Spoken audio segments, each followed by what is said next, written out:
17, the parting glass. In the summer of 1963, President Kennedy flew to Europe for what would be the final overseas trip of his life. Although he had left Washington, the forces of political turmoil set loose by his presidency followed him abroad. These forces came swirling together in Rome during JFK's official visit to the imperial capital, where tour guides still pointed out the stone steps on which Julius Caesar's blood was spilled. On July 1st, Kennedy was visiting with the Italian president Segni, Segni. Ma'am, can you throw SR also the Sure. Thank you. All right. At the Italian presidential palace. It had served as the residence of popes, kings, and chief of states since the 16th century. Segni paid tribute during his toast to Kennedy's recent peace speech at the American University. Kennedy's dynamic quest for peace, declared Segni, was a welcome break from the static air of nuclear deadlock. Quote, war is not inevitable, and that an effective end to the arms race would offer greater security than its indefinite continuation.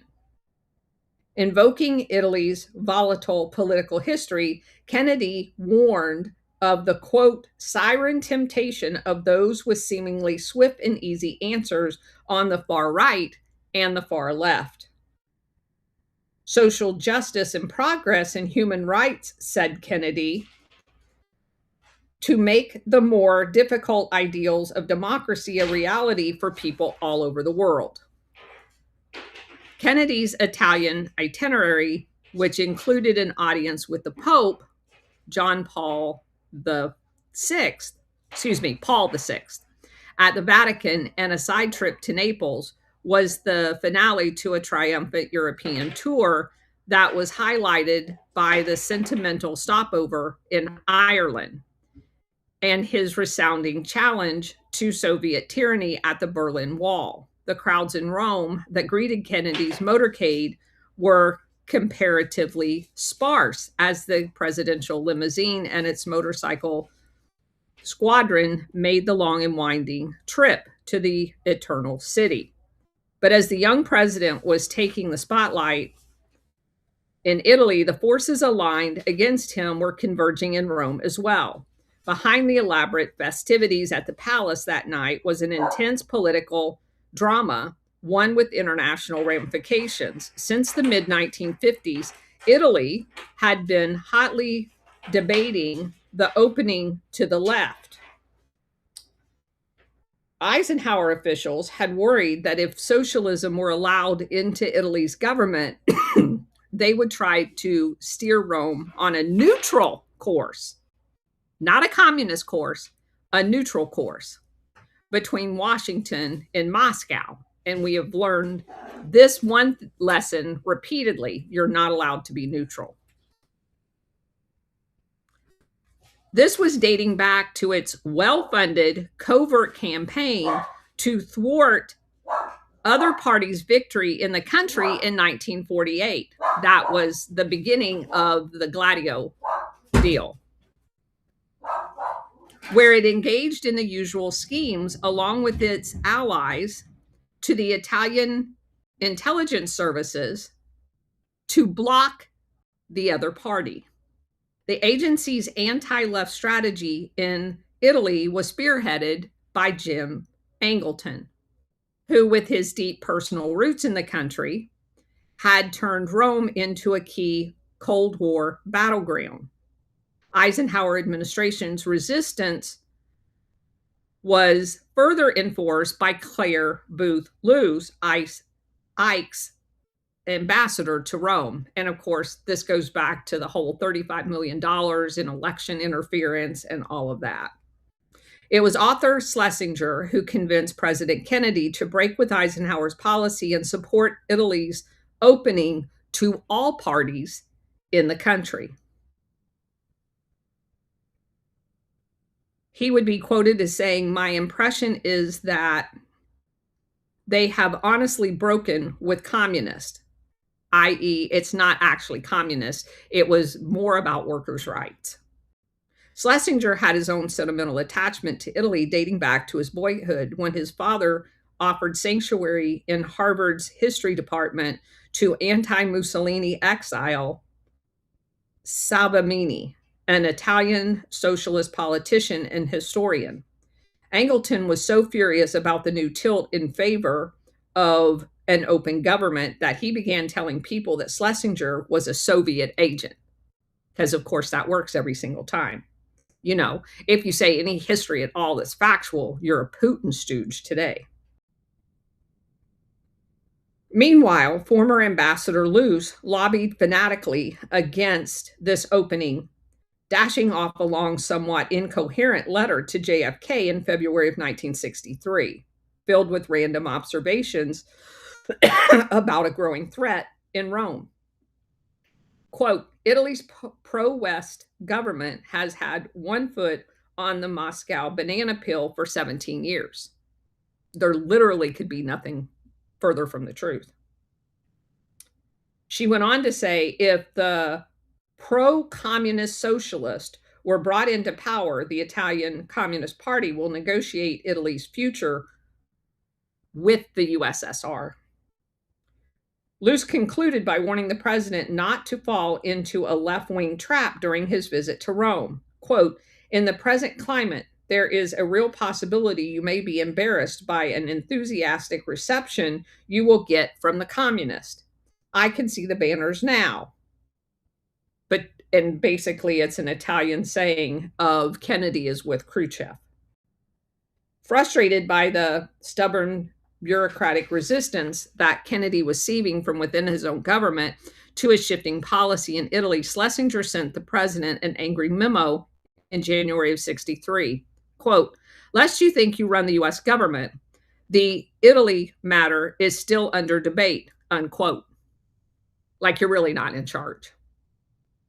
But Kennedy eventually ignored the political pushback and embraced Italy's comprehensive government. He became so enamored with the idea of building a strong center-left coalition to anchor Italy's turbulent politics that he arranged for the United Auto Workers leader, Walter and Victor Reuther, to whom he had strong political ties, to help fund the center-left party. JFK's trip to Rome gave him the opportunity to officially anoint a new opening. And again, in case you guys still doesn't understand or think I'm even sliding this a little bit, this is really about unions and people's workers' rights to be able to be represented via a union, which supposedly we're all for on the left in the United States, but only as long as they're co-opted like the National Education Association. Okay. The longest conversation that Kennedy had that evening was with an old socialist warrior, Pietro Nenni, Nenni. The two of them huddled together on a little stage. The previous year, Nenni had tweaked the U.S. foreign policy establishment with an essay in Foreign Affairs in which he defended the party's neutralist stand in the Cold War and attacked Western imperialism, charging U.S. and European governments for backing fascist-type dictatorships in the Third World. That's what they call a communist, guys. Someone who wants to be neutral, not communist, neutral, and was opposed to backing fascist dictatorships in the Third World. That, in the eyes of the CIA, makes you a communist. They spent hundreds of millions of dollars in shoring up rotten situations doomed in any case to crumble, the Italian wrote. They had opened doors to communists instead of supporting democratic and socialist forces that would be capable of directing the impulse to freedom of the colonial people. In other words, it was the US policy that was pushing people into the communist camp, not the people themselves. Now, as a long line of other Italian politicians waited impatiently to speak to Kennedy, Nenni was engaged in a conversation with an American president who had voiced these same sentiments. And his audience with Kennedy finally came to an end. Nenni was absolutely enraptured and happy as he could be, according to a U.S. Embassy official who was there. Stepping off the platform, the old man wrapped his arms around his wife and murmured something into her ear. As they walked away, he wiped tears from his eyes. Later, Nenni's wife told a group of American diplomats attending an event that her husband had been enchanted by JFK. The leader was convinced that his political dream was about to come true. After years of determined U.S. resistance, Italy's Democrat left was going to have a part in the government. But Allen Dulles and his old cohorts at the CIA Rome station did not share the president's enthusiasm for an all-inclusive Italian political government, and they boldly communicated their dissent to the Christian Democratic officials. This is a remarkable and until now unreported story that sheds new light on the growing fixtures in the Kennedy administration. Shortly after JFK flew home from Italy, Dino John Pionzio, the CIA's leading operator in Italy at the time, huddled with Sereno Fiato, the administrative secretary to Aldo Moro, who was the prime minister at the time. They would assassinate him too, by the way. He was a rising star in the Christian Democrat Party who would soon become Italy's prime minister.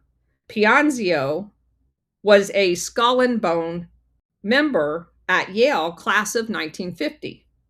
And zealous Cold Warrior was adamantly opposed to opening to the left. The CIA wanted to know what Moro had discussed with Kennedy a few days early during an afternoon stroll that JFK and the Italian politician had taken through the garden. To his great dismay, Pionzio was told that Moro and Kennedy had agreed that a united government would go forward.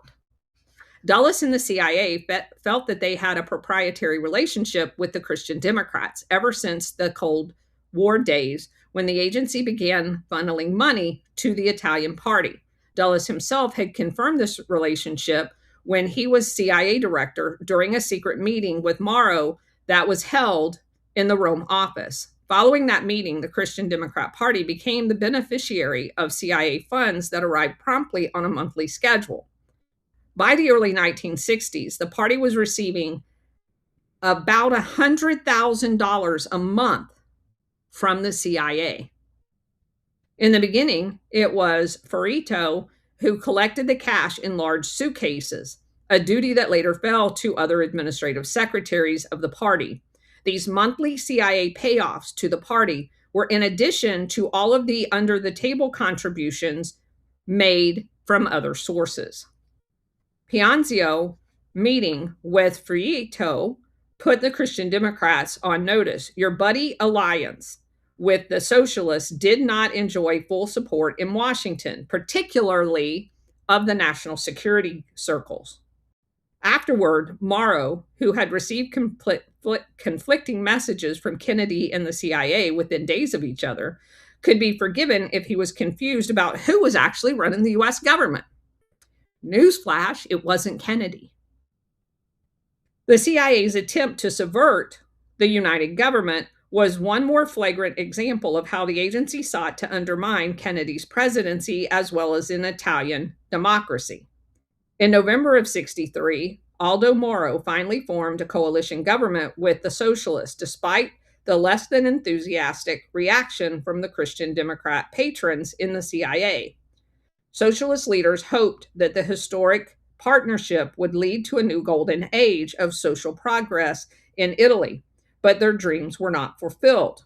Even before JFK's assassination on November 22nd. The diehard opponents of the unified government in the CIA and Italian intelligence services were actively conspiring to sabotage the Italian government. When William Harvey arrived in Italy in the summer of 63 to take over as the Rome station chief, the offensive began. Bill Harvey was an odd choice for a Rome station chief. On paper, he was the perfect choice for what was ahead. He had no knowledge of Italy at all. He spoke no Italian. He had no affinity for the Italian people at all. He didn't like them. He was a guy born and raised in a small Indiana town. Why is all these weirdos from Indiana? That's freaky. And had none of the cosmopolitan polish of his Ivy League bred CIA colleagues, because he was a down in the dirt assassin, coup monger. Harvey had begun his intelligence career as an FBI gumshoe, but his drinking habits did not go down well with J. Edgar Hoover. So we'll just ship him over to the CIA, where all the alcoholics are. He was a pistol packing, blunt spoken, and not really a good fit for the proper CIA. But the agency could definitely find ways to use him. Dulles and Helms thought he had a cop mentality. Harvey, in turn, dismissed the upper echelons as Fifth Avenue cowboys. And this is a quote, fucking namby-pambies. He was no hayseed. He felt obliged to remind his colleagues he had been raised by a single mother who became a full professor at Indiana State University and he had a law degree. He liked to rattle the agency's Ivy League types during meetings by pulling out one of the many guns he owned, spinning its cylinder, and checking the load. From his days as an FBI red hunter, when he was tracking down communists and fellow travelers in Washington, Harvey became convinced that high society was riddled with traitors. It is, but not the kind he's hunting. Harvey's class resentment no doubt played a role when he became the first CIA official to sniff out Kim Philby, the Cambridge-educated double agent that was stationed in Washington. At one of Philby's parties, Guy Burgess, the most flamboyant member of the Cambridge spy ring, drew a lewd, crotch-bearing caricature of Harvey's wife, Libby.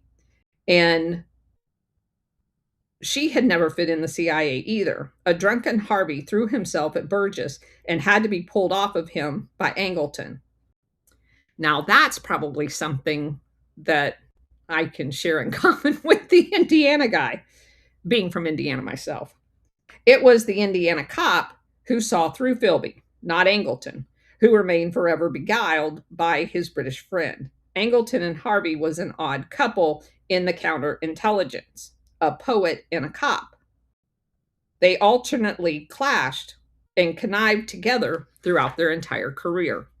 Harvey's star rose in the agency after he exposed Philby, and he was dispatched to the Cold War front lines in Germany, where he ran the CIA's Berlin station in the 50s, which would have put him there when the Detachment A guys were there. His reputation continued to grow as he constantly searched for new ways to make the battle to the Soviet enemy more real. While in Germany, Harvey worked closely with Reinhard Gehlen, and the Gehlen came to consider him a very reliable friend. So in other words, he was intimately involved in Operation Gladio. The Berlin spy tunnel, an underground surveillance project that wormed its way through the cities to the Russian sector, permitting the CIA to eavesdrop on enemy communication, was Harvey's most dramatic coup. Dulles, who had always had a soft spot for espionage theatrics, called Harvey's tunnel one of the most daring and valuable operations ever. But as we know, the Soviets had quickly discovered the project and had began feeding it misinformation. Dulles, who needed action heroes to boost the agency's image, helped turn him into a CIA legend, giving him medal after medal. Dulles brought Harvey back to Washington in 59, but then he had a second wife, Clara Grace Harvey, a vivacious woman who enjoyed her own successful career in the US military and CIA. She went by C.G. Harvey. She had secret assignments involved accompanying former Nazi rocket scientists like Werner von Braun and their families on flights to the US, where they were put to work on US missiles and space projects. When Bill and CG, whom he called Mommy, that's sick, returned home, they brought with them their adopted daughter, Sally, whom they had found as an infant, yeah, I'm sure, when she was left in a cardboard box. Back in Washington, Harvey had high ambitions. He wanted to run the agency's Soviet division, a top post that he thought he had earned. But the CIA elite, who continued to think of him as a cop, gave him tougher assignments. Dulles named Harvey chief of the agency's Division D, the unit that was in charge of signal intelligence, gathering information about various electronic eavesdropping.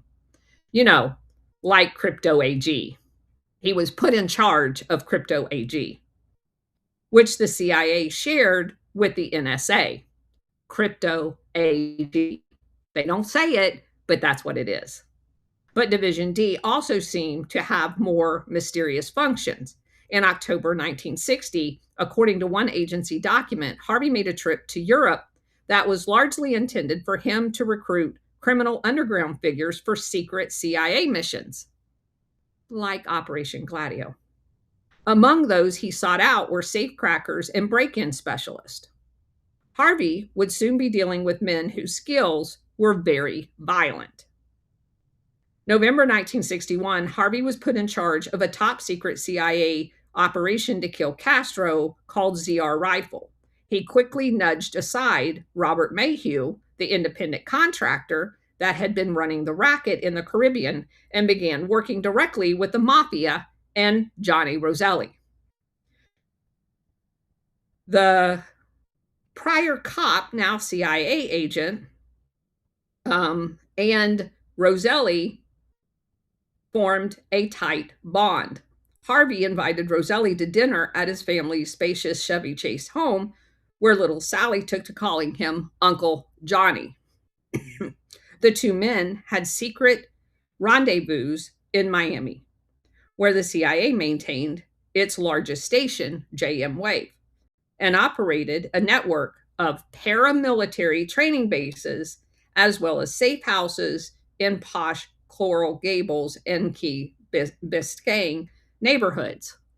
So Operation Gladio embedded in U.S. neighborhoods. Harvey provided Roselli with vials of poison, guns to pass along to mafia hired killers in Cuba.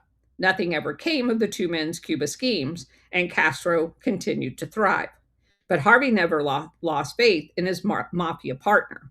Regardless of his criminal background, Roselli was a man of integrity as far as I was concerned, Harvey would be quoted as saying, to the Senate.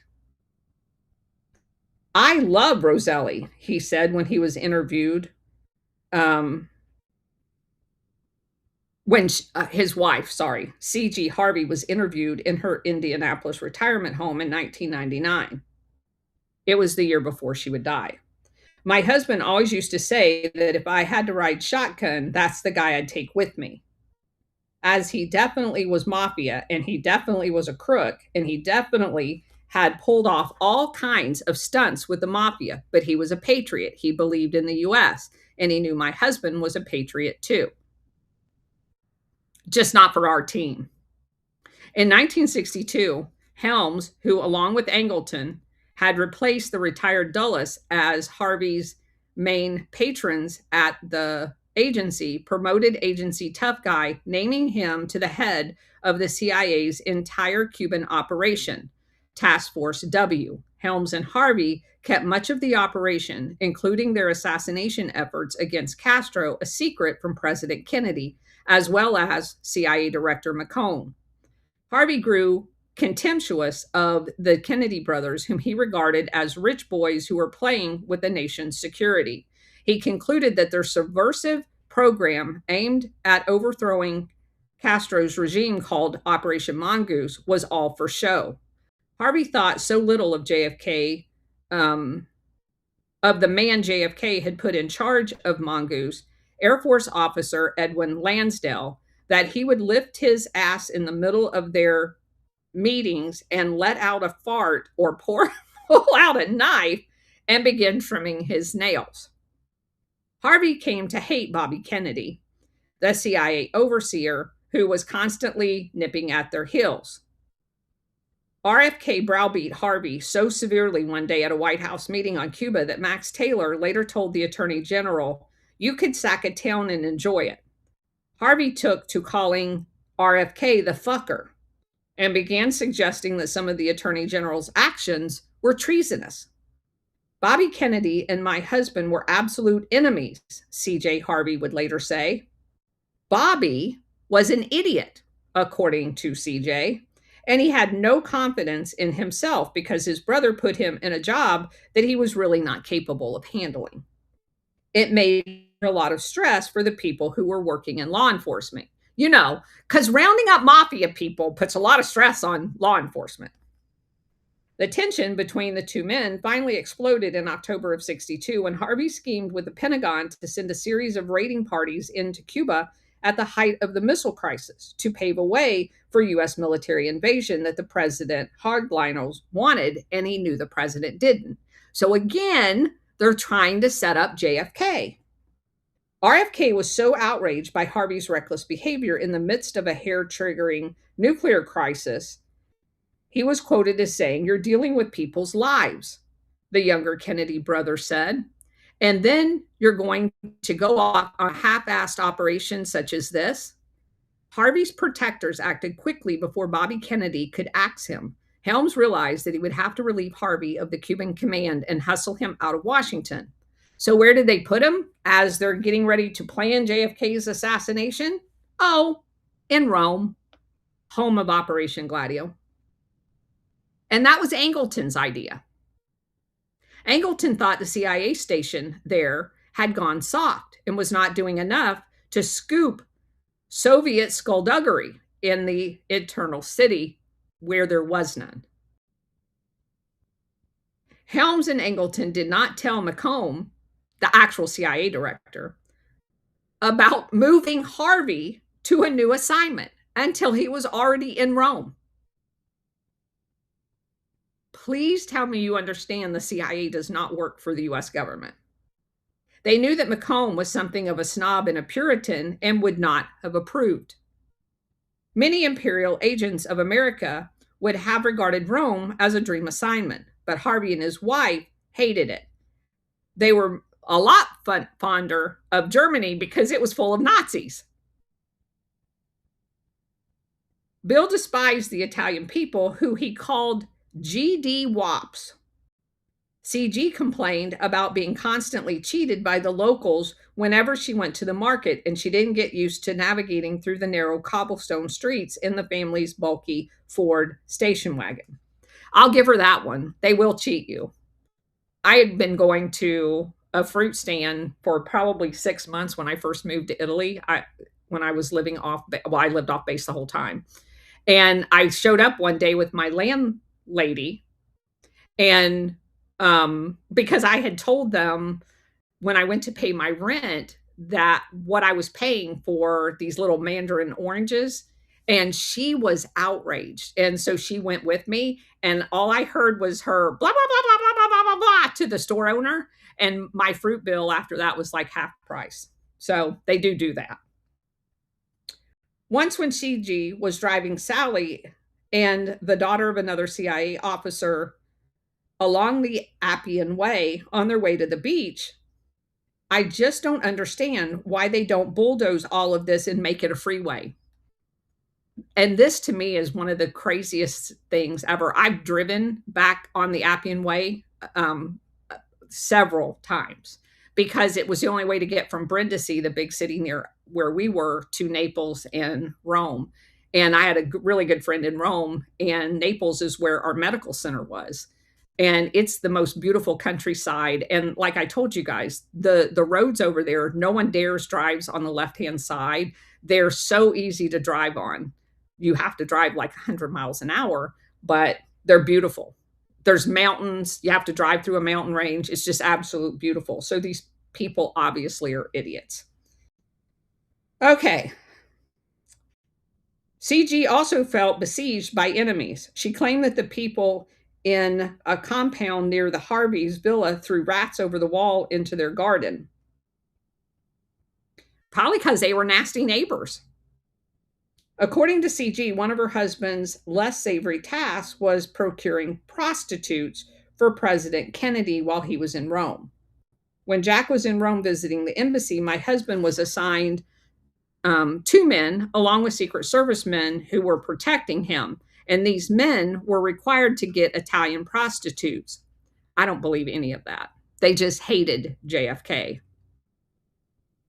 It's highly unlikely the president would have relied on a notoriously anti Kennedy CIA officer to do any of that.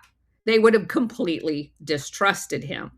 Nor had Harvey ever taken command of the had nor had Harvey even taken command of the Rome operation by the time Kennedy's visit. He wasn't there. So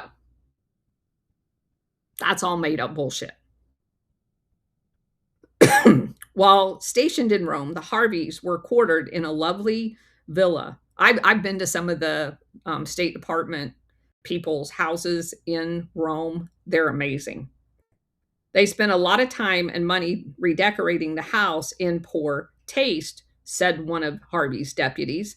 If the Harveys were stereotypical ugly Americans, Wyatt and his wife were ideal representatives of the U.S. That's his deputy.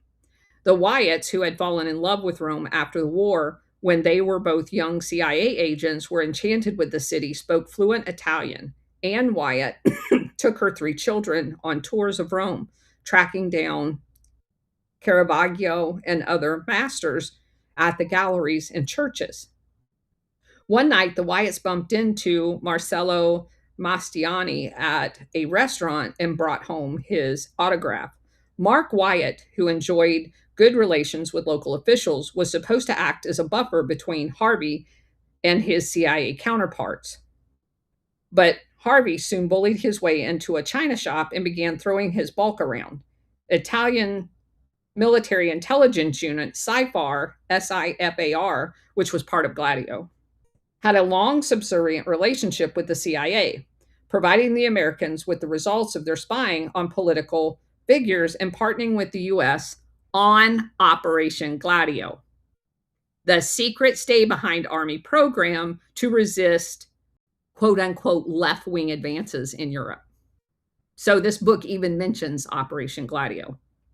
But now Harvey pushed SIFAR officials to take even more aggressive action. The CIA station chief urged Colonel Renzo Rocca, a top SIFAR counter-espionage chief, to sabotage partnerships that had gained momentum after Kennedy's visit. Harvey pushed Rocca to take his action squads, Gladio cells, to carry out bombings of Christian Democrat Party offices and newspapers, terrorist acts that were to be blamed on the left.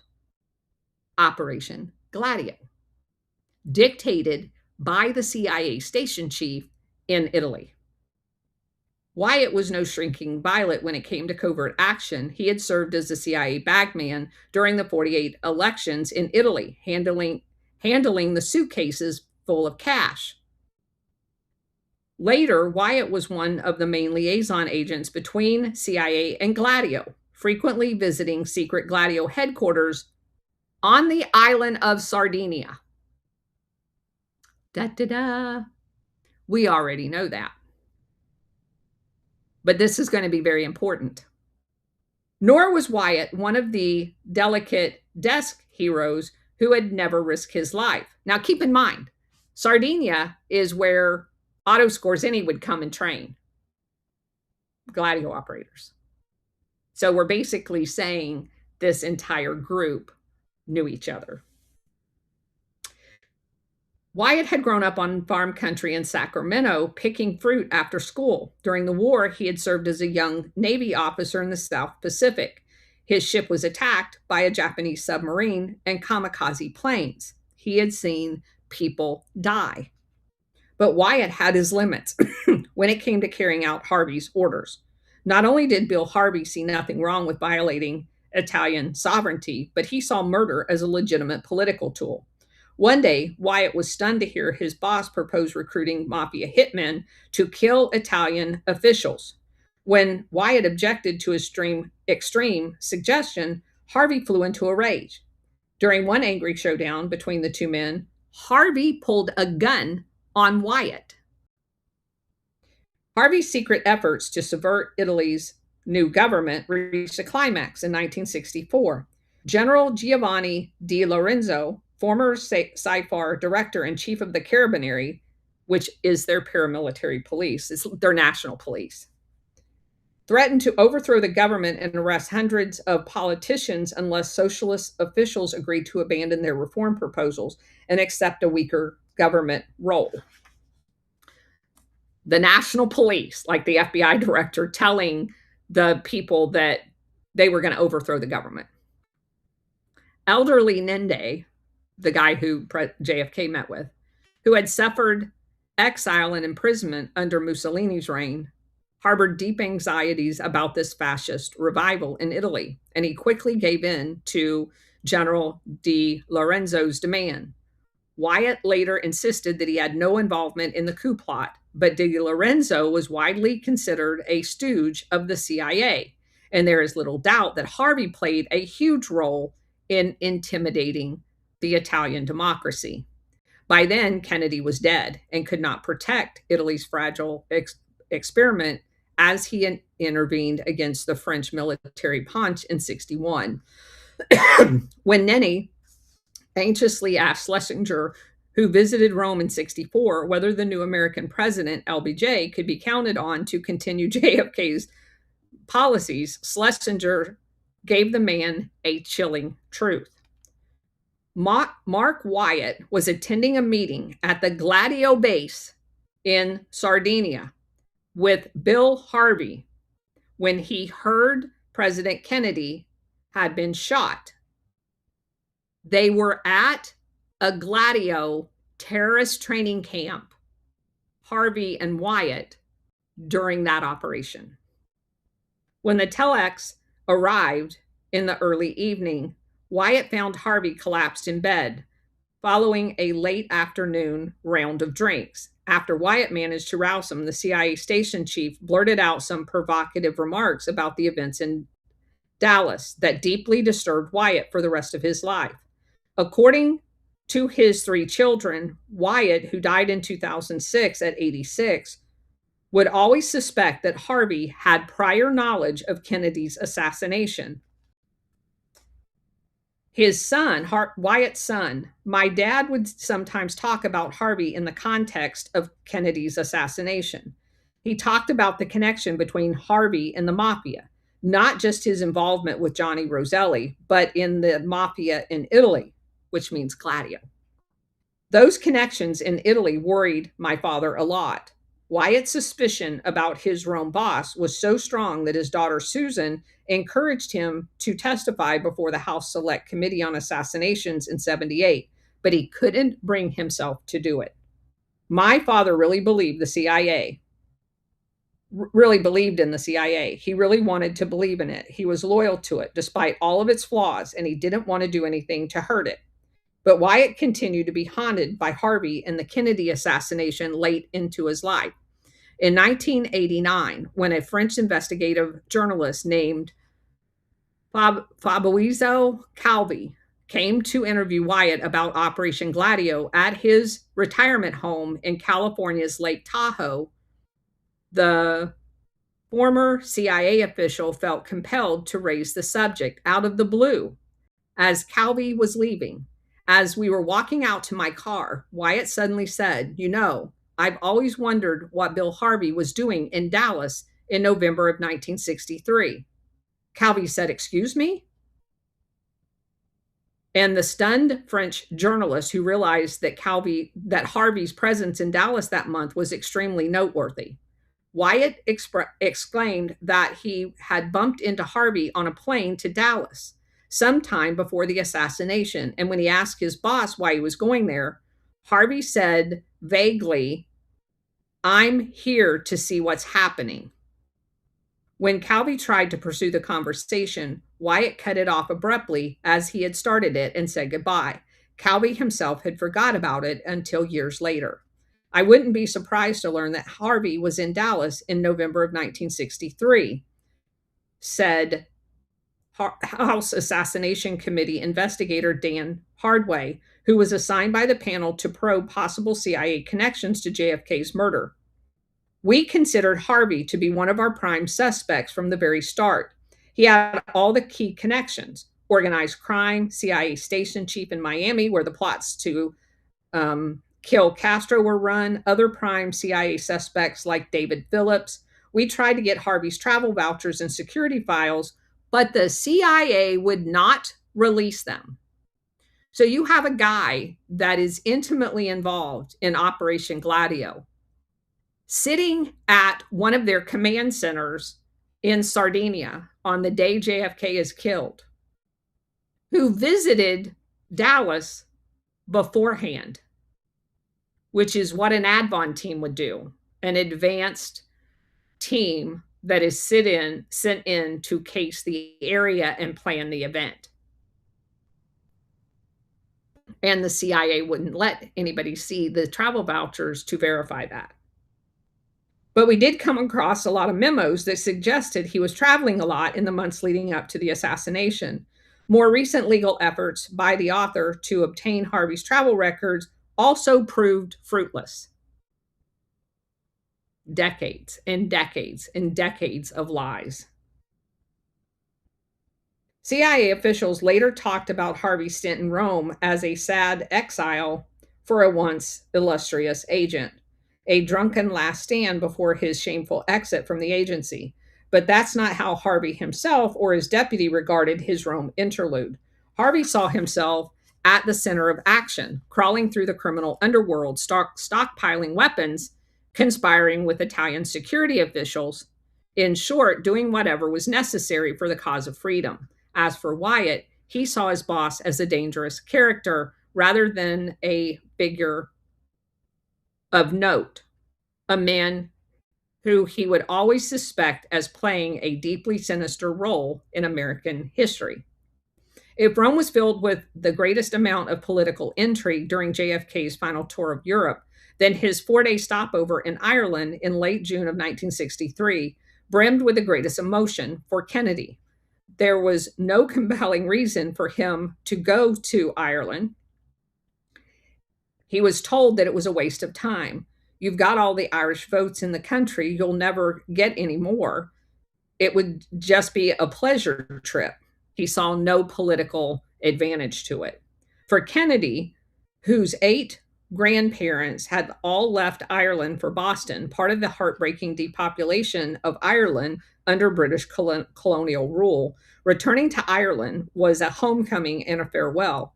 The first U.S. president to visit Ireland, and an Irish one at that. He was embraced by the Irish people overwhelmingly. There were crowds everywhere. Secret Service had warned local officials that Kennedy should be kept a safe distance from the crowd, but Kennedy ignored it. He went into the groups of people were just like, they were in tears. They were so excited for him to be there. From the time he stepped off the plane at Shannon Airport, it was love at first sight. He fell in love with Ireland more and more after 4 days. The Irish people fell in love with him. Ireland was still poor, still divided by religion and British rule, still exporting its sons and daughters across the ocean.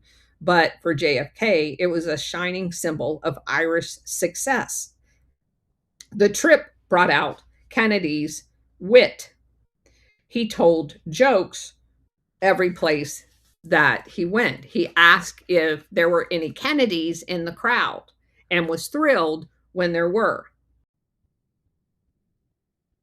Kennedy had done his homework before the trip, reading and memorizing deeply into Ireland's cultural heritage. He knew the words were the key to the nation's heart as far as their national song. In February, when he was preparing for his Ireland trip, Kennedy had even invited the Clancy Brothers, a popular Irish singing group, to perform for him at the White House. The folk group ended all of their concerts with the traditional song, The Parting Glass, an achingly beautiful tune that captured all of Irish farewells down through the years. He was very conscious of his heritage and proud of it. JFK said that the emotional highlight for him had been the visit to Arbor Hill, the hallowed ground for Irish people. It is where the leaders of the 1916 Easter Rising, who had been executed by the British at a jail, were laid to rest. Kennedy, who placed a wreath on their graves, was the first foreign head of state to honor the martyrs of Irish nationalism. Kennedy was fascinated by the story of a little Ireland's rising against the mighty British Empire. He had grilled all of the people in preparation for his trip about that topic. During a speech, he made clear that Kennedy's sympathies lie in Ireland's long struggle for independence, a struggle that continued in Northern Ireland, where the British still held sway. Kennedy was quoted as saying, "For every nation knows that Ireland was the first of the small countries in the 20th century to win its struggle for independence. By standing up to foreign domination, Ireland is the example and inspiration to those enduring endless years of oppression." As Schlesinger noted, Kennedy's speeches stirred the forces of freedom around the world, which made him extra dangerous to the CIA. JFK's accomplishment of Americanization of the world was far deeper and subtler than any of John Foster Dulles. Not a world Americanized in the sense of adopting platitudes, but a world Americanized in the perception and rhythm of life. JFK conquered the tempo of this movement. But if Kennedy's presidency gave rise to dreams, it also triggered fear and reaction to the Cold War establishment and other bastions of the old guard. JFK was not a charismatic symbol of change. He was a threat. It was clear by this point in his embattled presidency why Kennedy was so enthralled by legends of Irish martyrs. Their death were his own death foretold. As he prepared for his trip to Ireland, Kennedy had come under the spell of an Irish poem about a fallen leader from the days gone by named Eowyn Rule O'Neill, reciting its verses so often in the White House that they stuck in the staff members' heads. The poem, by an early 19th century Irish patriot and poet, Thomas Davis, who himself died young at age 30, as a lament for a beloved assassinated leader poisoned by the treacherous agents of British villainy. Kennedy's trip to his ancestral homeland was a celebration, but also a mourning. The melancholy note hovered over the ceremonial events, a sense of past and future lost. Even as Kennedy tried to keep spirits high on his final day in Ireland and bidding farewell to the crowd at Limerick, Kennedy promised that he would return in the springtime. The same promise made by millions of other young Irish men and women as they left their dearest ones for distant shores. Kennedy's days in Ireland was the happiest of his presidency. The trip meant more to him than any other in his life, Jackie wrote. "I will bring up my children to be proud of their Irish heritage," she went on to tell the president of Ireland. Jackie, who was pregnant at the time, had not made the trip. She would later say, "I know we were all so blessed to have him as long as we did." but I will never understand why God had to take him now. Well, we do because Alan Dulles decided that was the time. All right. That's it for today. That's the end of that chapter.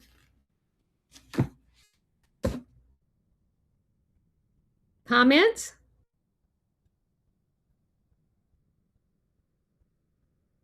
Go ahead, SR. Thank you, Colonel, and thank everyone for being here on Rumble and on Spaces today. This is absolutely great. I'm sitting here listening to all of this going on, seeing where he's traveling, where his travels to Ireland, particularly. I mean, and then we have, along with that, you have Pietro Sandro from Italy, who was a known fascist, by the way. So he's trying to make inroads with the rest of the world, and we have the CIA trying to kill him. Yes. It just blows my mind. The tunnel, by the way, the tunnel itself, the Berlin Tunnel, which it was known what was going on, and of course the Soviet Union was onto it in the whole 9 yards.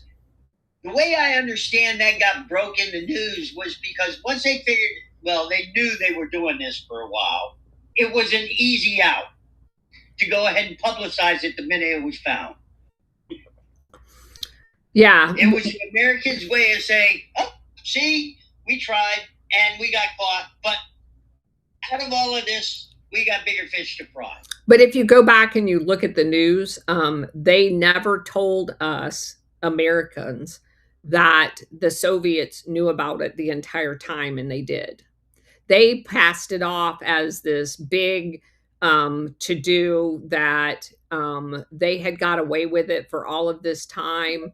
The Soviets knew about it the entire time. And it's crazy. It's just another propaganda thing to warrant our continued funding of covert operations. All along, go ahead. All along? Hi, Colonel. Sorry. Yeah, lots of stuff to ponder in this chapter, no doubt. Oh boy. But so this one, I might as well start it. I made a list kind of. So I just thought it would be interesting to point out.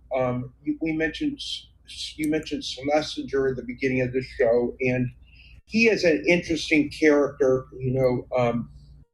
He's kind of like Walter Reuther.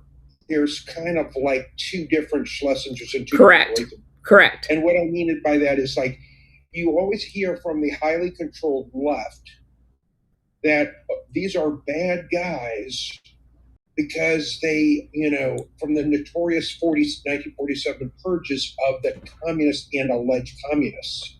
And this enabled the Cold War. And there's a serious degree of truth in that comment, right? Because without question, American labor compromised in a huge way with this oncoming, what would be called McCarthyism, but as we both know, just came straight out of the CIA State Department. And you can almost call it, even before the CIA is formed, the CIA established because of the influence of this so-called Riga group in the State Department. That is the group that just smacked out of the vice presidency when it really mattered in 1944, Henry Wallace, and put in Truman because they knew they could draw all over him, and they did. And I think that part of that kind of like slow learner aspect of Harry is like, fuck, what the hell happened? Because he was put in there as their blank slate. Yeah. He didn't have foreign policy experience really at all. Right. And that's what they enjoy. That's why they put him there. Yes. So that. Go ahead. Sorry. So the CIA can more efficiently become the government under Harry Truman than they could under any other possible president.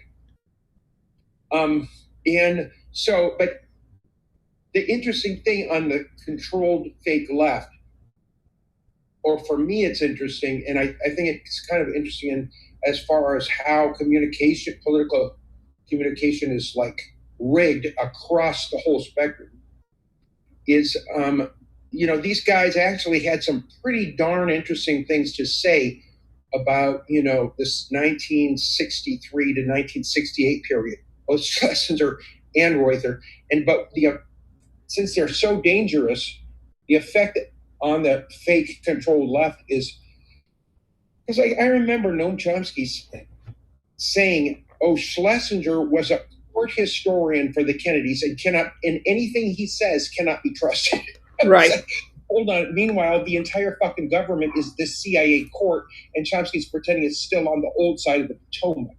That's the kind of fake leftist. Well, and the thing that this book calls out to that point is the entire time Schlesinger was there, he attended all of their parties. He was one of them. Right. And yeah.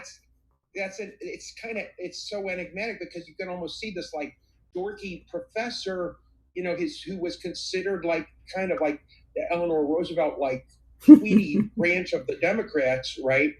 And with his pal Adlai, but he's actually like, okay, yeah, he's not exactly fitting in at the Maryland parties, but he's definitely there. He's definitely there. Yeah. In a certain sense, he might be a little odd by, played, definitely.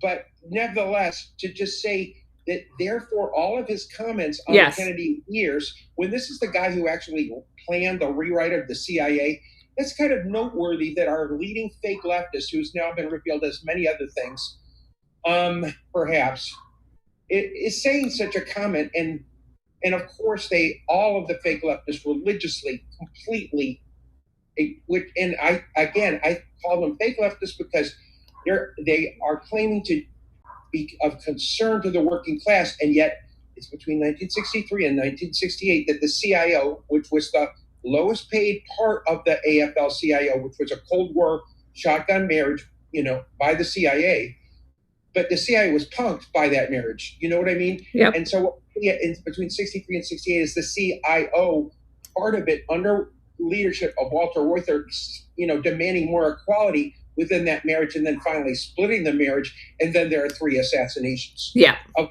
our fake leftists will not, they will sooner, they will never say a single word about the 1968 RFK campaign because the reason their rent is paid is to get everyone to never look there. Right. Because every block of the Democrats ever since falls. Right. In my mind, it is not even close. It is the most censored event in U.S. history. But sorry, I've been blathering too long. I'll let others chat. Okay. Travis, go ahead. Colonel, I was just going to ask you, when you have time, if you could check and see if you still have the Dead A links, because on my end, they've all been deleted. And the original site, the alumni site, says classified compartmentally sensitive now. Travis, let me first say I'm sorry, because I looked through a whole bunch of my DMs and I couldn't remember who had sent it to me. I'm going to check while we're on here. That's hysterical. After one Alpha Warrior show? Yeah. Oh my gosh. This morning, all my DMs disappeared. All right, I'm looking. On my end, I have no conversation with you at all. I have no messages in my DMs. Oh, that's funny.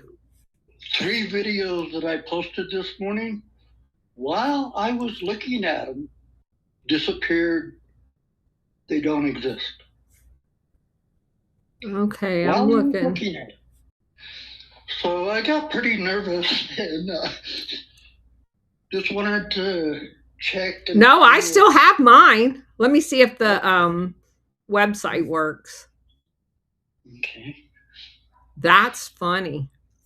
So they're on to you, not me. All right. Let me see.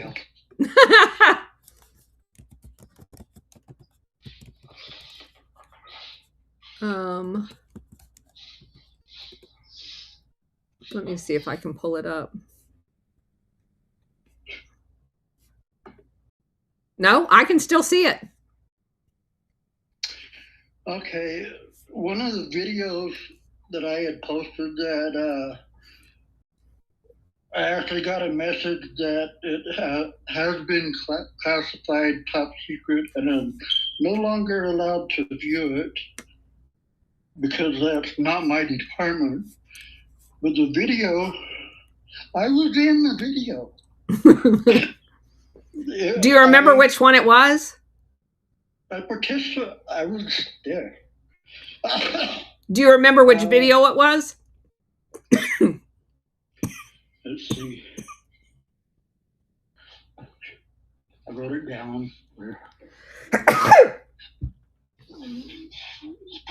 Oh, it was a video interviewing people for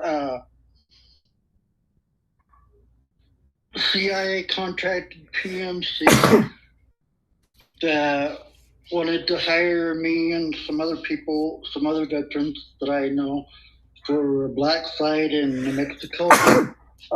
They offered me $51,000 a week to be in charge of security. All right, I'll look for it. And I had the video. It wasn't classified before I posted it. Okay. I checked. Okay. Not classified. I'll look for it. No, it says it is. Okay. Okay, that's all. Okay, thank you. Alina, go ahead.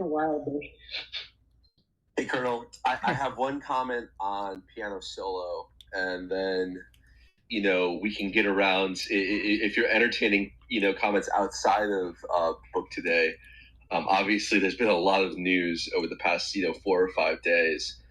But I just think that piano solo kind of is your smoking gun, that the presidency doesn't really control the administrative state. The CIA Rome office obviously went rogue.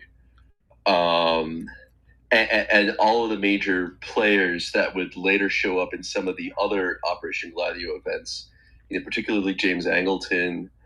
I think Tom Karamesines was either there during piano solo or there slightly after. He's another player particularly in Latin America. He was there either during or during the aftermath of it. The president doesn't control the CIA. That's the bottom line. And by piano solo, for those of you who have not followed us this whole time, that is the 1964 event that got he's referring to, that we just talked about. Yeah, that had Sci-Far involved in it. Bill Harvey was involved in it. Vernon Walters was involved in it. Yeah, so absolutely. It isn't mentioned in Vernon Walters' autobiography either. He talks about Italy. He doesn't talk about this. Yeah, he was dead smack in the middle of it. Yeah, well, it probably wouldn't have got out of the CIA's approval process if he'd have mentioned it. And then, like we talked about, Aldo Moro becomes the prime minister, and he's murdered after being kidnapped by, it was originally blamed on the Red Brigade, but it was not. It was an Operation Gladio event as well. So the CIA has been involved in Italian affairs for a very long time. The very first election interference for the new CIA in 1948, and it continued on the entire time because it was a hotbed of Operation Gladio, to include the island of Sardinia. It comes up in so many of the Gladio events. Okay. Who else? All along? Go ahead. Yeah, Colonel, you just mentioned the Aldo Mora murder. That was kind of like the kind of essence, at least in the media, of what the U.S. public knows from the broad subset of stuff that we might call like Italian Gladio of the 1970s, right? Yep. People hear about them, but when it's decontextualized from all the bombings and shit, which we now know were part and parcel of NATO and CIA strategy done through Italian locals, P2, etc., was still a CIA project anyway. Was Gladio. Yeah, and P and also P2. But P2 is part of Gladio. Right. Absolutely. Yeah. And but it's just holy cow, what a coincidence that this JFK Mora meeting happened in 1963, and I had forgotten this part of the book because it's been a while since I read it. But whatchamacallit, Angleton, and it sounds like Angleton and Harvey were both like, what the fuck? How come we want to know what JFK and Mora said in 63? And then when is Mora kind of offed? At the height of congressional inquiry into the JFK assassination in 77, 78, right? Yep. So that's kind of, that was a time when there actually was media coverage of this. So people ended up in barrels, but it was mainstream media. That's a key fundamental historical difference. Yep. Between now and then that we're really seeing in the JFK assassination, and especially in the contrast and perception since the internet, the way in which the internet really truly benefits CIA, because the opposition that's contrary to what the CIA wants everybody to hear can say stuff, but it can reach like 4 people in a parakeet, and that's ultimate victory before the public is able to vote on anything. It's way upstream. It's upstream media control, which was what's so evil about our current CIA, media ecology. Because it's only by Noam Chomsky not talking about CIA that Democrats could become 100% CIA. I'm going to push back a little bit on that, though. Okay. While there are obviously accounts like ours that are throttled when we talk about stuff like this, there is a much broader group of people, and while they may not delve as deep as we do into the reasons why, I would say that the internet has provided, and social media has provided, just like what we're seeing in Minnesota right now. They can't hide anymore.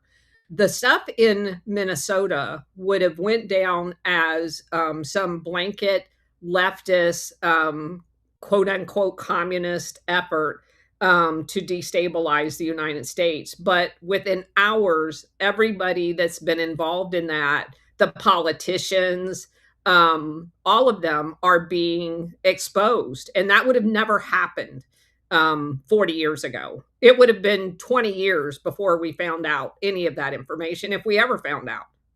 So there's a cutting edge that goes both ways today. And just the today, all of the Australian and British newspapers coming out saying that Putin's in the Epstein things 1,000 times and there's no compromising material, but he's a Putin agent now, and everybody is pushing back on that. So they just can't get away with what they used to. But you're right from the perspective that they throttle people that provides the in-depth analysis of it, but it's still not working. SR, go ahead. Thank you, Colonel. And I agree. The internet today has given us so much. And even though all along is somewhat correct about what's going on, the answer is that in them using it is they can't afford to get rid of it. They cannot afford to get rid of it because of what's going on today. And I'll give you a prime example. Right now, we've got them hollering and screaming about age verification. You can get on a VPN to Brussels, it won't ask you for your age. Yep. Why? Yep. Thank you, Colonel. Sure. Illini, go ahead. Hey, Colonel. Yeah, obviously the Epstein files, are kind of shaking a lot of different assumptions out there. Beyond, of course, the work that, you've done, exposing that the CIA was, Jeffrey Epstein was using N numbers that came from the CIA for his plane, as well as Kathy Rumler. One of the things that I thought was interesting was there's this lady named Catherine Reynolds that Epstein was mailing all these packages to. He was getting Federal Express bills for mailing sometimes 15-pound packages to this Kathy Rumler, who apparently shows up in a 60 Minutes piece back in like 2003 for hosting Clinton, Benazir Bhutto, Kissinger, all these other people, and he's mailing all these packages to her office in McLean, Virginia. So I just found it fascinating that, who knows what's in these things. I don't know if it's media or something else. But they're not in his emails really. Kathy Reynolds later shows up because she wants to get involved with Bitcoin payment systems. And then you've also got, obviously Kissinger is getting invited to a number of these different meetings, including to his home on the island. You've got meetings also between Kathy Rumler and Anthony Scaramucci. I think there was an April 5th, 2019 meeting that he booked with Scaramucci. And then the heartbreaking thing for me, there's a book that I have that's on the bookshelf that I kind of was willing to use kind of as a reference book. And now I'm going to have to kind of move it a little bit closer to Kissinger's autobiography. Was Edward J. Epstein's The Assassination Chronicles. Edward J. Epstein shows up in the book.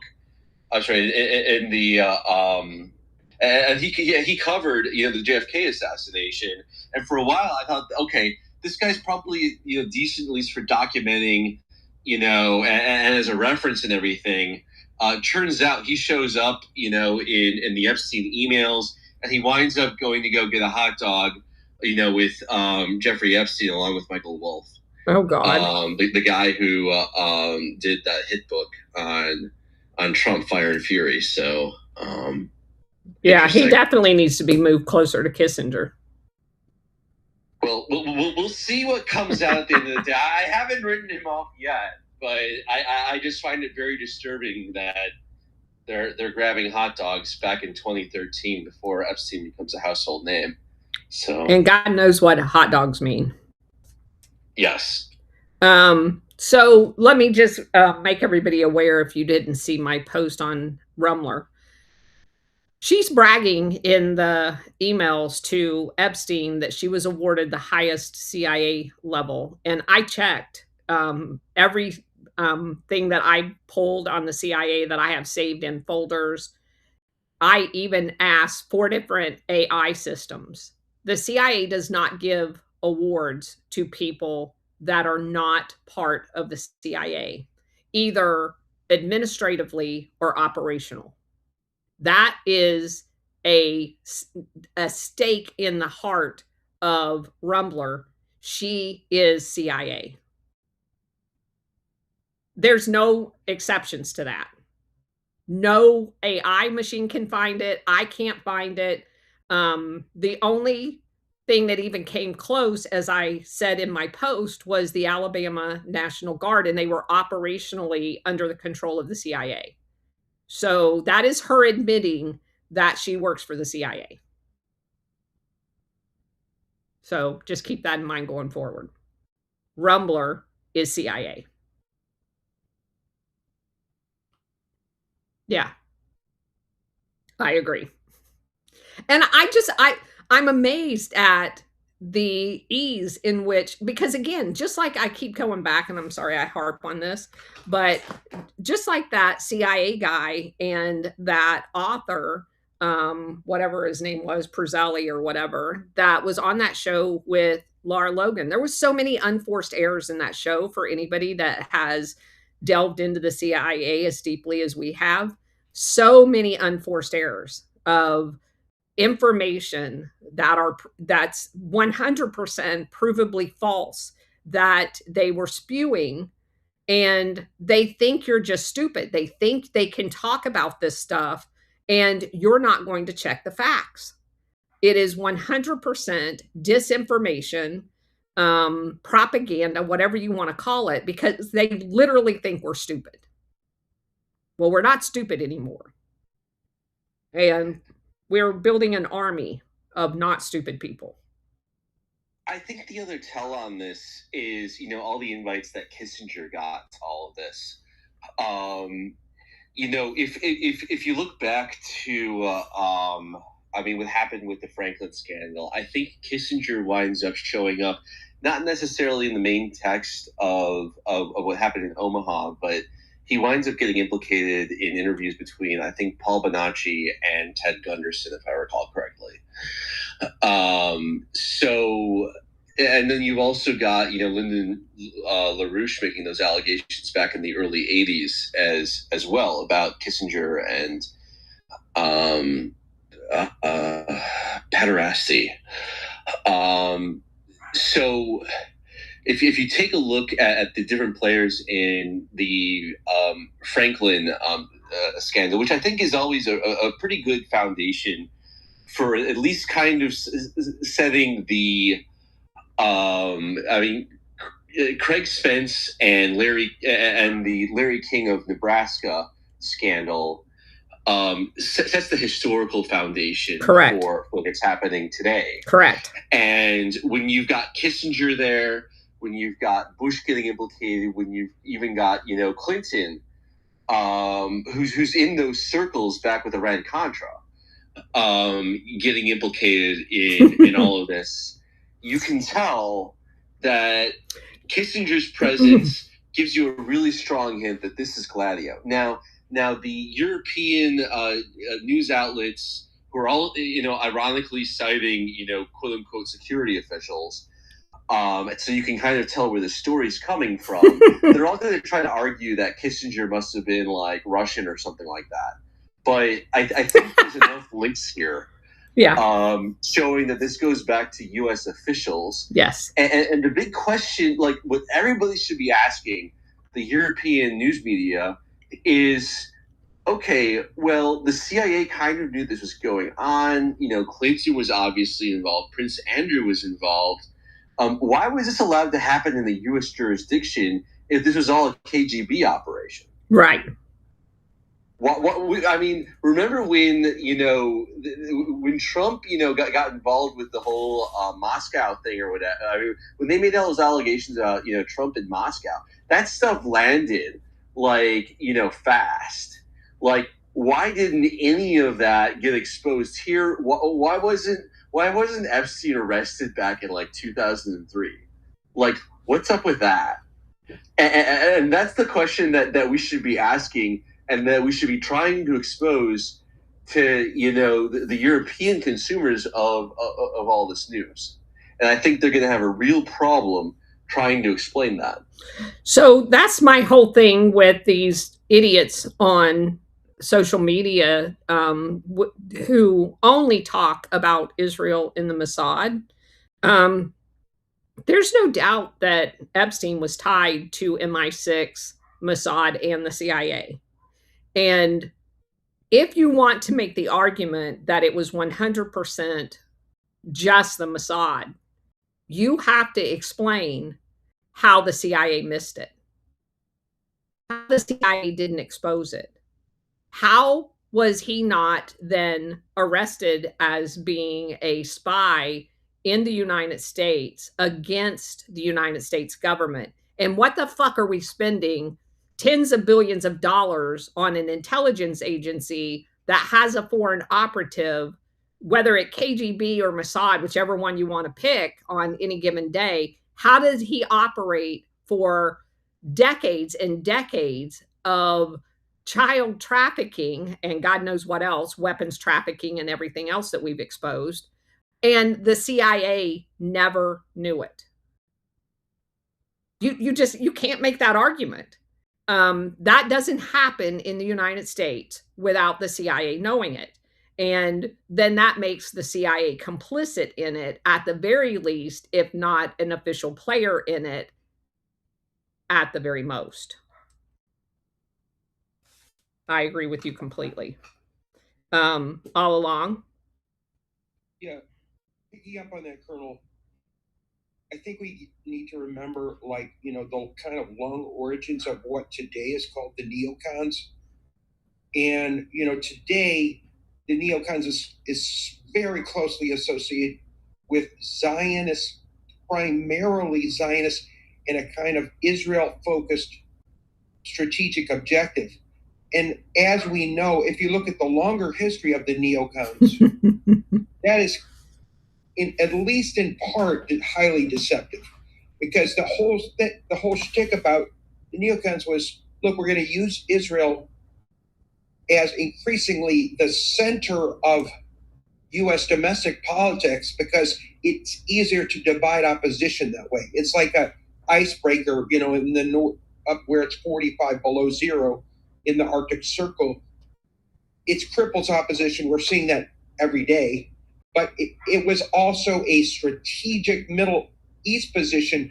And the later it gets in neocon, the more it seems only Israel. But I mean, compare the amount of protests against the Iraq War and against the 1990 Gulf War, 1991 Gulf War.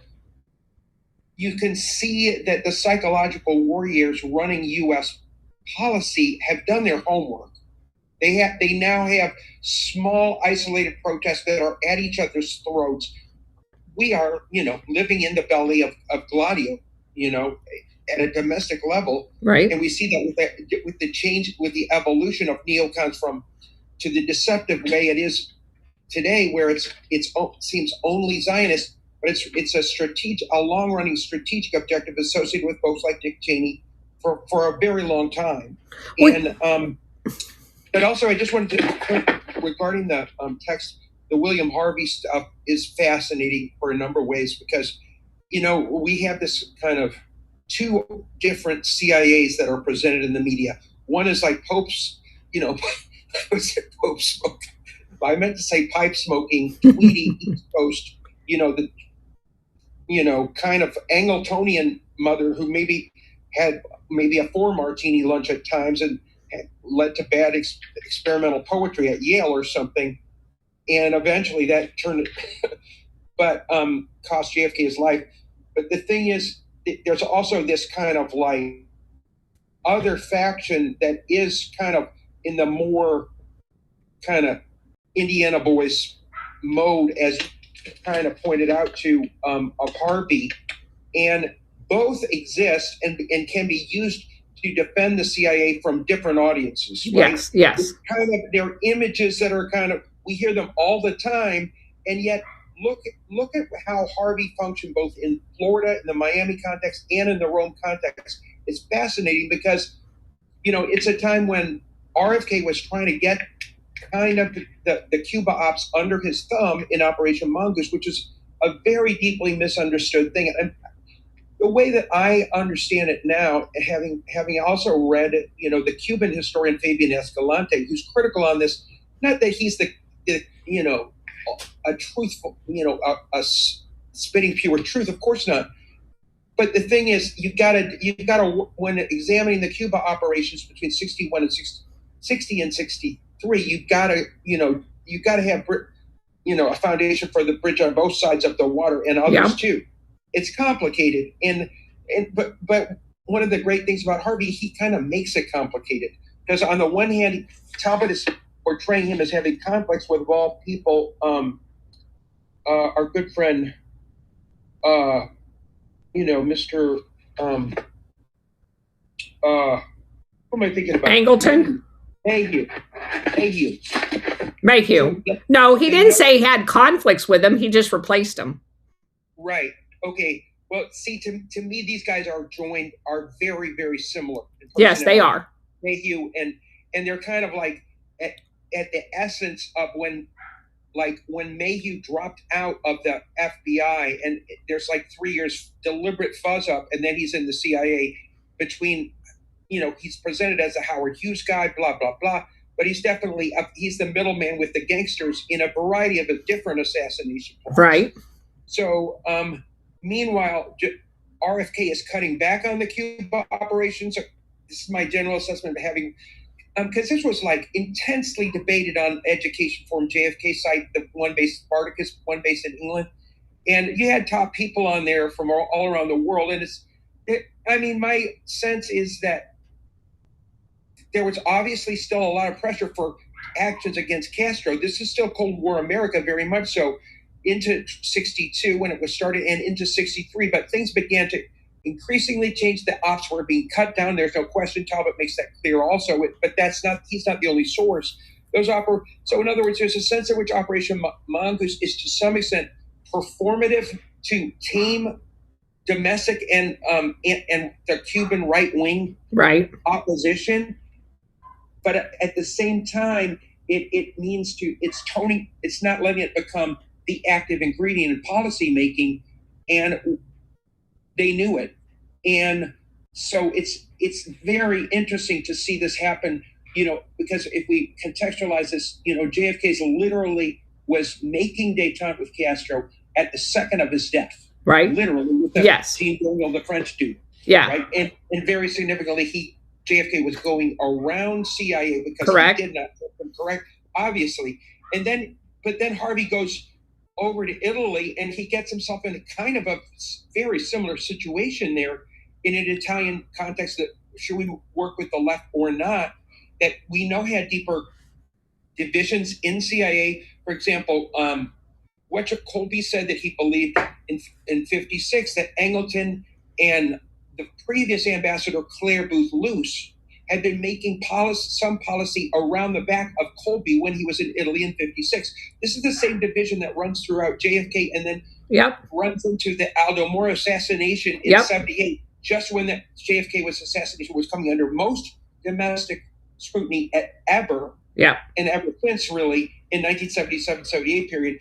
And then but then at the same time, look what he fuzzes up the question of, because today we see the propaganda role going, okay, Angleton's in Italy. Yeah, they have two statues. Like, they're not going to protest too much.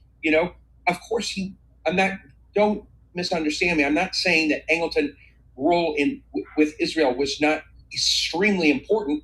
It absolutely was. But we already know, you have made clear through your amazing, tour of Gladio, that, these religious and single national foci are there to create deception. And so Angleton's role in Italy with Harvey is, in other words, you can almost see Harvey as, to some extent, creating ambiguity about the Angleton role, whether, Zionist or Italian Gladio, when he's really both. Right. The ambiguity is useful. Yes. Very useful in the cover-up. Yes. Constantly, we see that throughout the assassination. I agree with you completely. But I want to go back to something you said. In doing all of this research, what I find fascinating, when you started off talking about the neocons transitioning into Zionist, is it actually comes full circle, which is why I think the fundamental goes back to the Fabians and Anthony Sutton's book about the controlling factors of the creation of the Bolshevik Revolution. Because what I have found when you do research into many of these neocons, they were all associated, their um, their families, with communist movements in the United States. And it was only in the 40s that they kind of transitioned into this, post World War II neocon armor. But their families were, they all touched on the young communist movement in the United States, the communist CPUSA, all of those things. And I find that fascinating when you think about the strategy of tension of creating both sides of different things. Some of the same people transition in their lifetime from being a member of the CPUSA, eventually becoming the neocon element, and then transitioning into the Zionist piece of it. And then, you're back to the communist element in all of this. And it just shows you that they can put on whatever armor they need to perpetuate this division and this strategy of tension to keep everybody living in fear. And that's why I look at everything like the McCarthy, Red Scare and all of that stuff with a jaundiced eye now. I just think the majority of it, if you step back at the 30,000-foot look, it was just all about a strategy of tension, of keeping people living in fear, because the same people throughout time morph into different camps and with seemingly any ability. And the fact that, to your point all along, that they're not called out on it means that the people in the media that would have normally called that out understand what's going on and understand what they're doing and are complicit in their ability to do it. And I just find that fascinating. And I do agree that the neocon transition to the Zionist piece of this was simply to divide, because in the Christian religion, you obviously have regular Christians that are not Zionist, and you see an overt attempt to transition people that are independently minded Christians into the Zionist camp. So it's just really a manipulation, if you will. And I kind of put it all under the banner of the strategy of tension. They have to, in order to perpetuate big government, have tension.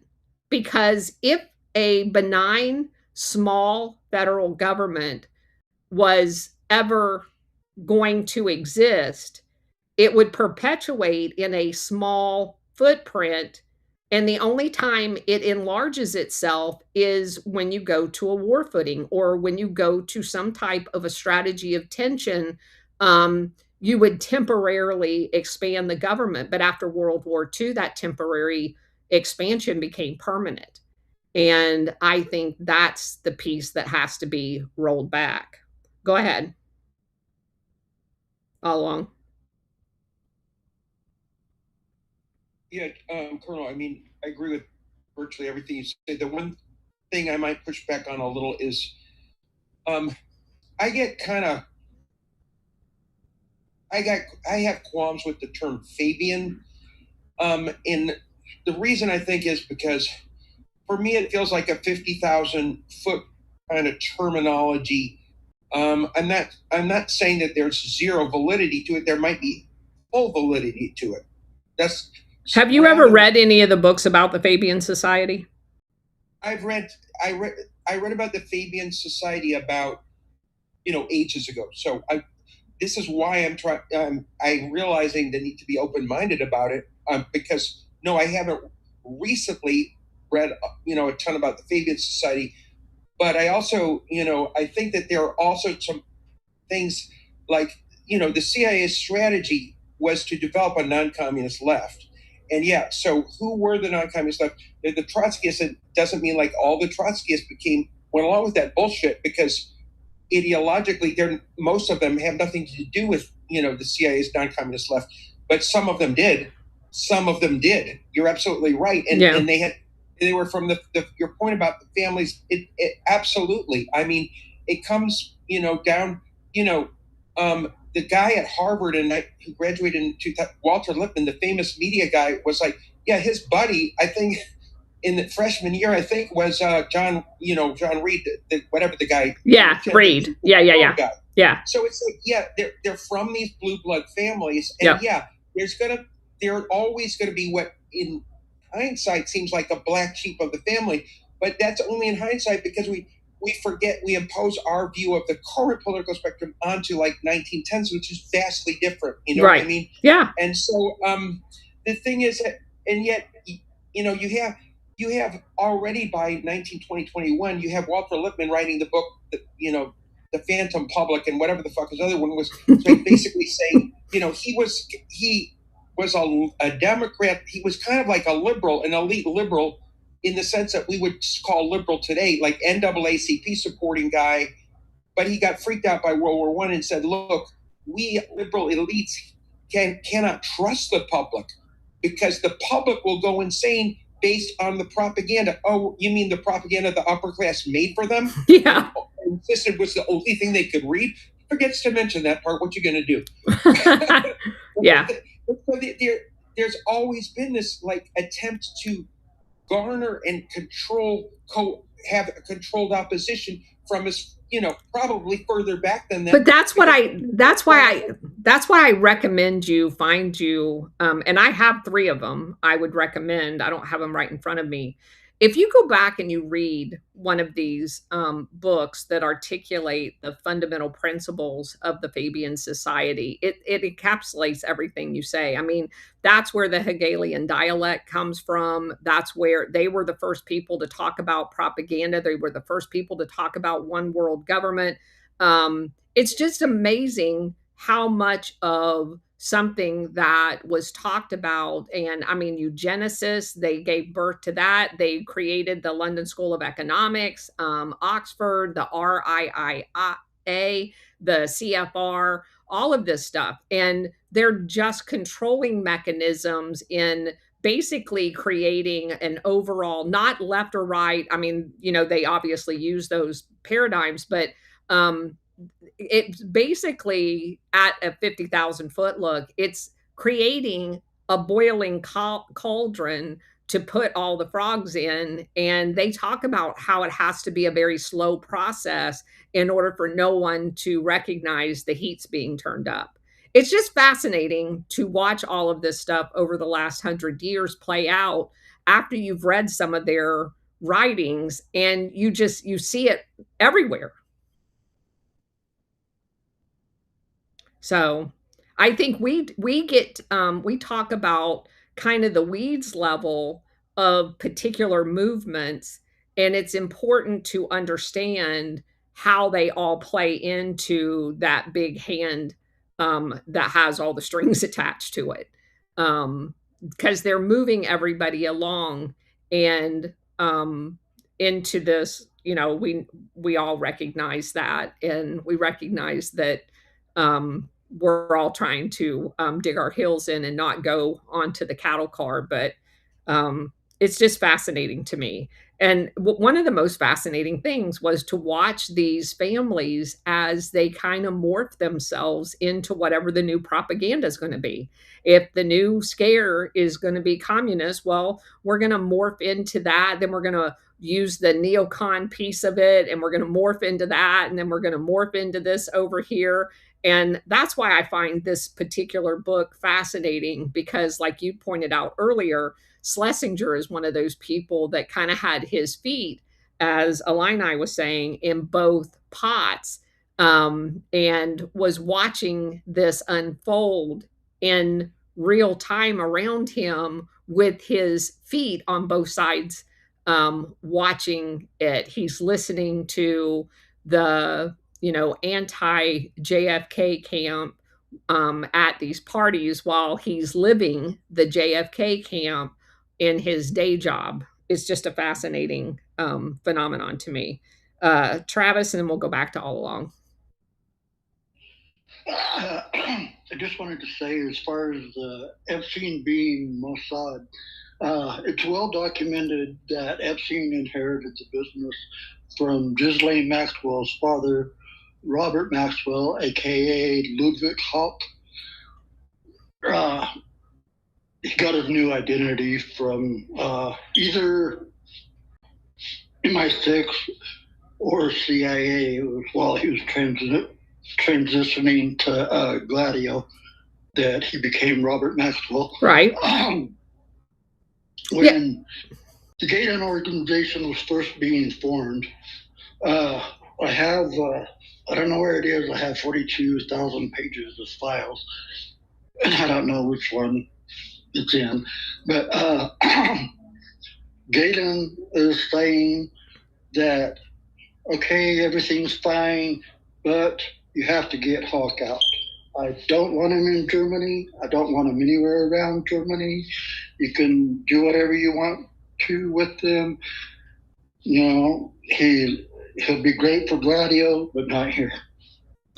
Yeah, I'm not saying that he wasn't Mossad. I'm just saying that he had to have also been all of the other things too. Just have a little bit more. Okay, when Ben Gurion was getting ready to start Mossad before Israel was actually official, CIA introduced Robert Maxwell to Ben Gurion to help with finances and technological and material support. Okay, part of that material support included Crypto AG with the CIA's backdoor. So the theory that he could have been Mossad, well, they basically infiltrated him into Mossad on purpose. So him being Mossad and them not knowing everything, is absolutely ridiculous. Yeah. Yes, Okay. I agree. That's all I wanted. Yeah, thank you. All Along, go ahead. Yeah, Colonel. I'm not sure you and I were disagreeing earlier. Again, regarding the Fabian stuff, I agree. I need to go back to it and read more on it because it's been a long time. Okay. However, I guess at the same time, I'm seeing this is not necessarily a disagreement, but another kind of lens on which we could view the situation.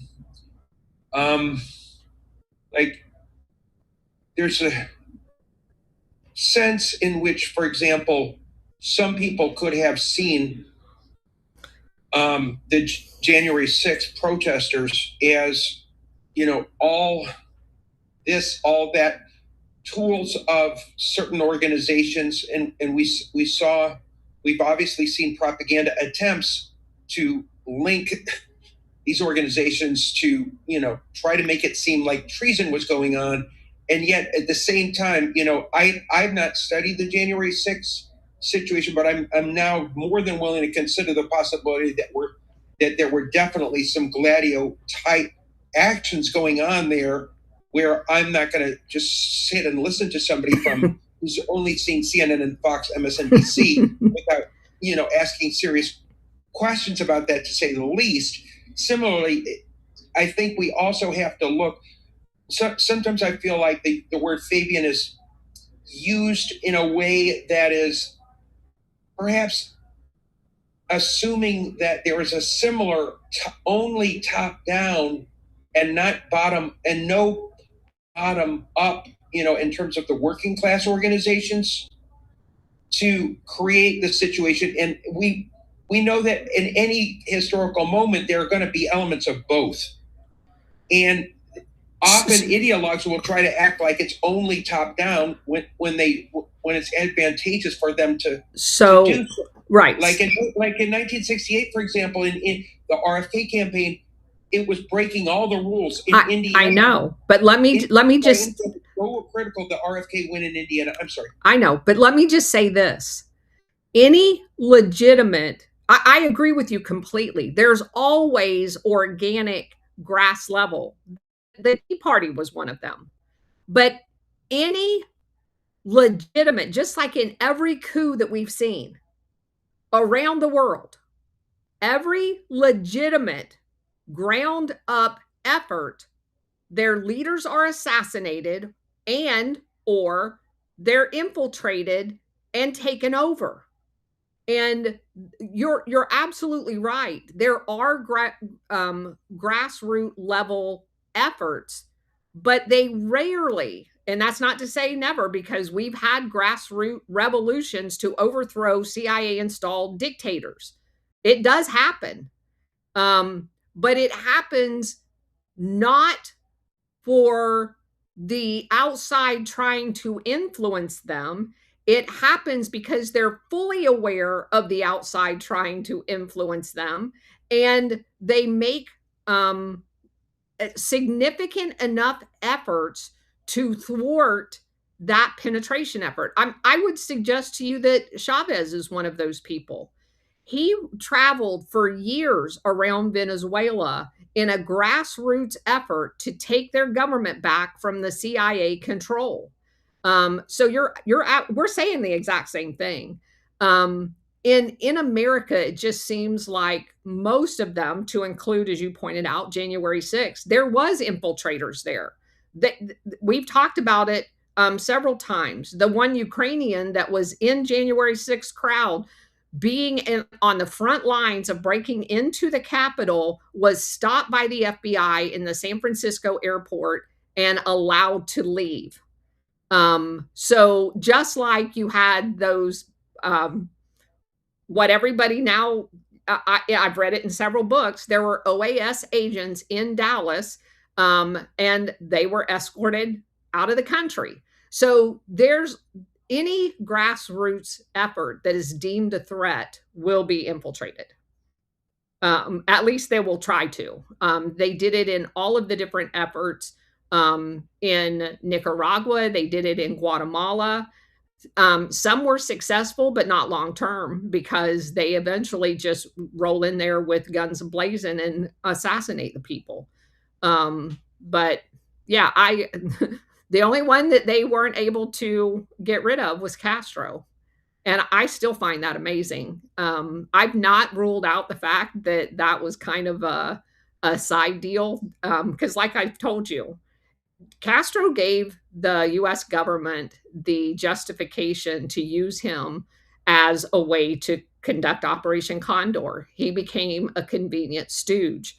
And as we were just talking about, with the lowering of, I mean, I don't know. I guess you could say that the CIA is that inept that they try over 400 times to try to assassinate Castro, and somehow they screw every single one of them up when they're able to take out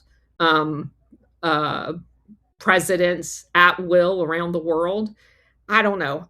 Every time I start thinking about that, it kind of just blows my mind. And, at some point they had to have acknowledged, but at the same time, they couldn't stop trying, because you'd have tens of thousands of trained assassins called Cuban exiles in the United States that would have turned on our government.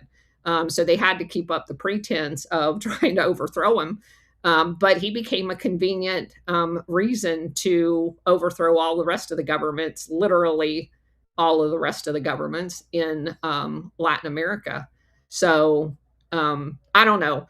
I enjoy learning more things, and I question more things now than I've ever done in my life, because so much of the story that we were told doesn't make any sense at all to a rational brain. Okay. All right. What a lively discussion. All right. We'll see you here tomorrow for another amazing chapter in this Devil's Chessboard. I appreciate everybody being here, guys. Take care.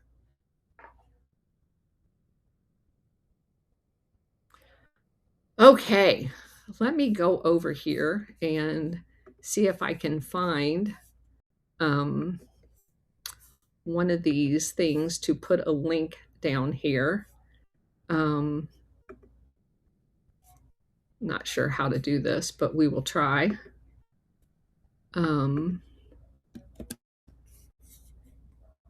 Using Alpha's little magic formula.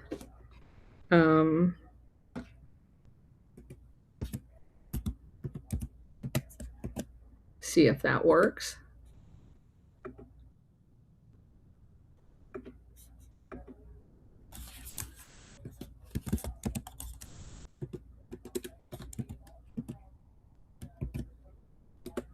All right, guys, take care.